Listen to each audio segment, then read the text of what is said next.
À quelques jours de sa prise de fonction, le prophète Kadiata Niembwe Michel choisit le terrain pour s'acquérir la situation de sous-division de la province éducationnelle Kouilo 1. Ce dernier était accompagné de l'inspecteur principal provincial Jean-Pierre Kassongo Mundiaï. Bravant la perte de mauvais état des routes du territoire de Bagata, à plus ou moins de 100 km de la ville de Bandundu en cette période pluvieuse, à travers des motos, les deux autorités éducatives du Kouilo 1 ont sensibilisé les enseignants sur le respect des instructions édictées par le professeur Tony Mwabaka Zadi. Chemin faisant, le prophète de l'IPP Jean-Pierre Kassongo ont expliqué la viabilité de certaines écoles de la sous-division de Manzasai et de Fatundu, parmi lesquelles l'Institut Ngantien au village Moutien, école non conventionnée où l'on constate des installations hygiéniques, des murs vétustes. Ici, ces derniers demandaient au préfet Sandeleu la construction d'une latrine sous peine des actions disciplinaires. Profitant de la présence des autorités éducatives, les enseignants des sous-divisions précitées décrivent la situation de leur paye par la banque Equity BCDC. Pour eux, la dite banque ne parvient pas à payer à temps réel suite aux atrocités du conflit Tekeyaka, d'où ils parcourent des kilomètres pour chercher le salaire. Situation qui entrave le bon déroulement des activités scolaires et la perturbation du calendrier scolaire en cette partie du pays.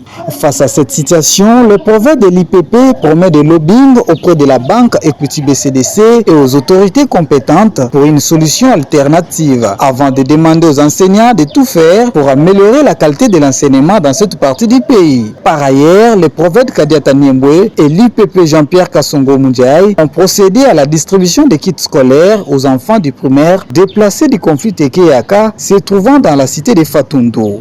Notons que c'est une itinérance sans précédent depuis les années 2015 qu'un prophète et l'IPP foule ses pieds dans ces sous-divisions, raison d'une forte joie aux enseignants de Fatundu et Manzasai.